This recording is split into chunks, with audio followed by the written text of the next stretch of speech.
значи веќе извесно време постои оваа дебата околу намалувањето на работната недела и веќе се експериментира со 4-дневна работна недела и намален број на работни сати, односно наместо 8, 6 часовно работно време, значи наместо 8 часовното кое што важеше за претходен стандард. Но тука јас повеќе би го свртил фокусот врз тоа дека земјите кои што експериментираат со ваквите облици на работно време или скратување на работното време се земји кои што постигнале голема продуктивност на трудот и таа продуктивност на трудот им дозволува на компаниите да можат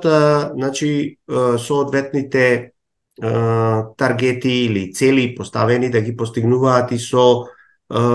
поскратено ангажирање, зборувам во однос на временската рамка на работната сила, која што веќе постигнала една висок степен на продуктивност. Сега кај нас, ако зборуваме за продуктивноста на генерално ниво, сепак Македонија далеку од тие напредни земји во однос на продуктивноста на трудот, со нормално исклучоци на одредени компании кои што каде што продуктивноста е на завидно ниво и кои што со својата продуктивност можат да се носат во глобални рамки, така да се уште мислам дека од аспект на работодавците прашањето околу скратувањето на работното време или на работната недела потребно е да биде пред се компензирано со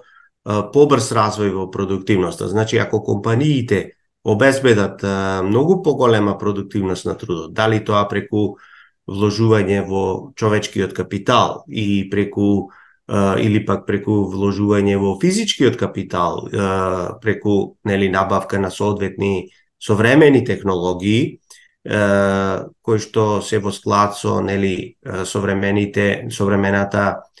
дигитална и зелена транзиција, на тој начин преку би се компензирала таа зголемена продуктивност и тоа би дало можност за скратувањето на работното време, односно компанијата би можела да ги постигне истите таргети во своето деловно работење, како и да речеме со поголемо време на ангажираност на својата работна сила, така да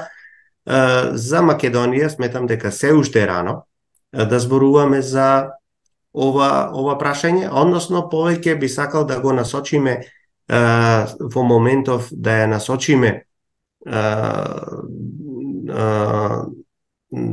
напорите на компаниите како тие да ја зголемат продуктивноста на своите вработени, а кога продуктивноста би била на високо ниво, тогаш веќе ќе може да се зборува и како ќе може компанијата да ги оствари своите деловни цели и преку помала ангажираност на својата работна сила, зборувам во однос на временската рамка. Значи, тоа е моето видување, а иднината е секако кон се пократко работно време. Зошто? Бидејќи самиот технолошки напредок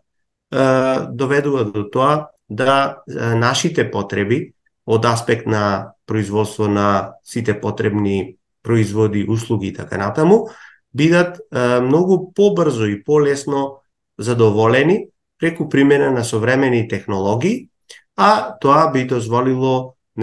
поголемо слободно време за самите работници, односно компаниите да можат побрзо да ги остваруваат своите деловни резултати преку примена на ваквите современи технологии и пократко време на ангажирање на своите работници.